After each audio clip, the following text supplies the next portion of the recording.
Yeah, it seems that way. You have to go find some chairs. Oh, they took them all. Yeah, they took all those early ones. Yeah, who knows where the rest of them go. Hey, I'll lay down there if one of y'all want my chair. I've done it before. It was comfortable. Okay, so this is our newest trainer, and I'm trying to see where everything is at. See if there's any of the charts and so forth that are in this.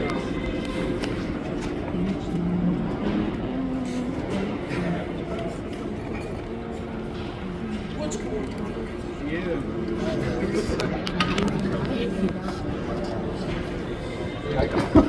You don't know what I said. Well, you said, I thought you said yo. That's what I thought you said. I'm not yo. I was trying to think of it too. I don't know what you want, bro. Like, that's what you want. Oh, you said that. So obviously he'll be like, what is he?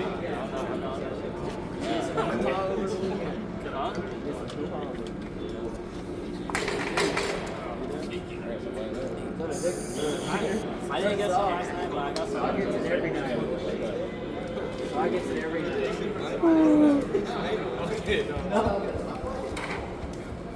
Talking about stop.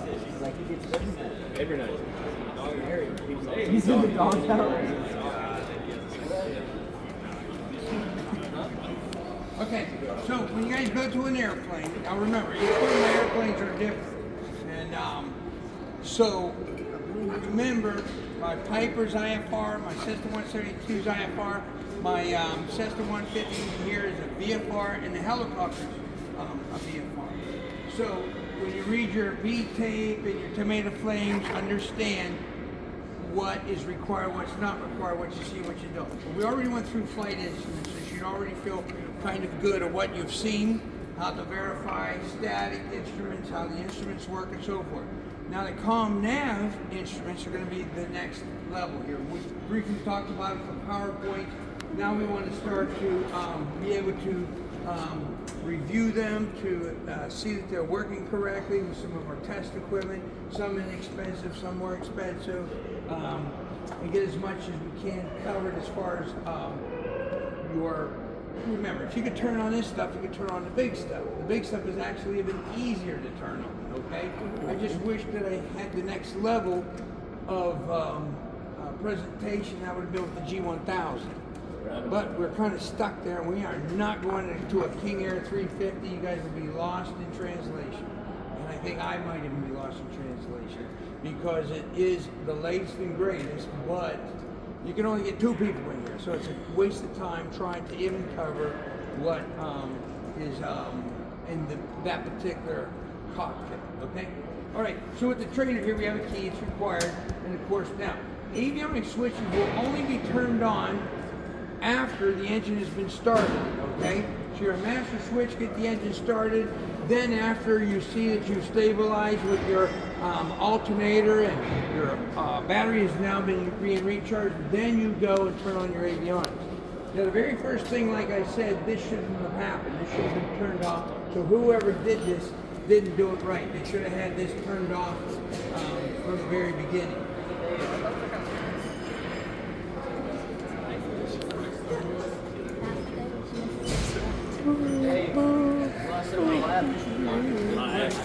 So you know, I always go and start, once I hit my avionics, I come up, look at my indicators. They're going to show unreliable information because nothing's been selected, but they look exactly the way I want to see them. Then I come over, turn it on, come here, go straight down. On my shutdown, I start here, go up, come across, and then go and shut down. I do not leave them on and turn them on with the avionics switch because that has you going too fast. We must make sure the instruments are working as they're being presented, okay? So when I look at this, I expect to see them lined up and I expect to see the flag. unreliable information. It is stowed in the off position, okay? So it's exactly the way I expect. Then come over here. This is just a GPS navigational display. That's all it does. It's just a, to show us that we can put some GPS information in there. It is not tied into these instruments at all. It's just presenting a moving map scenario, basically. So you won't really find this anymore, air map. It's on the trainer. We got the trainer probably about 10 years ago, so it could have been something that was out there to show you something, but you don't really have this anymore. But once again, since it's there, we'll use it, press enter to continue. Come over here, press enter. Now, remember, GPS needs the satellite. Well, we're inside a hangar. Right. Sometimes it works, sometimes it doesn't. Find better opportunity when we open up the door. It's a little off for me. Yeah, I would have to. Okay. Close enough. Give or take. The doors are open though. It will find Jacksonville, but right now, as you can see, well, I just found it. See, Yeah. because I want to set it up for me when I'm ready. This is going to be in the off position, so it's exactly where I want it to be.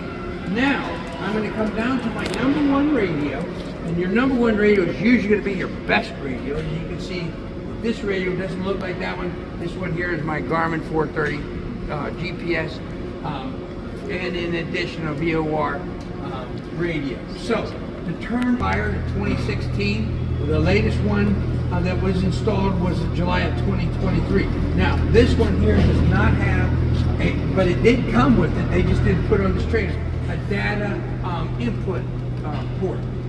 This one here though has a card. You know, like the old camera, what do they call it? SD cards? Yeah. So this one has a card. This one costs more to do because the cards are of a material and you have to get them shipped to you and mail and all that.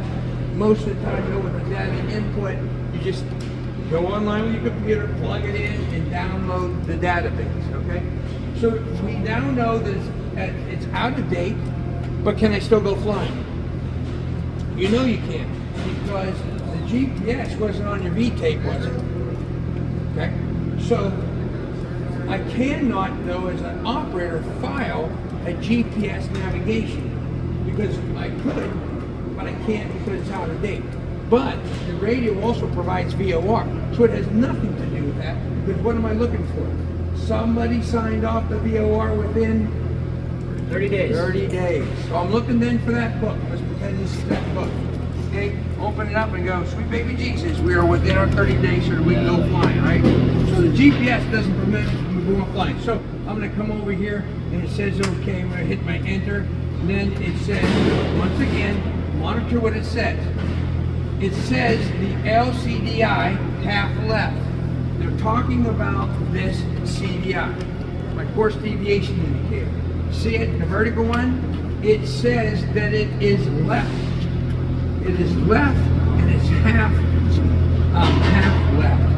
Look at it. Is it to the left and is it half left? It's to the left. It's doing a self-test. You understand? So it's left and it's half left, not full left. The next thing is it says the left flag out of view. Is the left flag out of view? You saw it earlier, didn't you?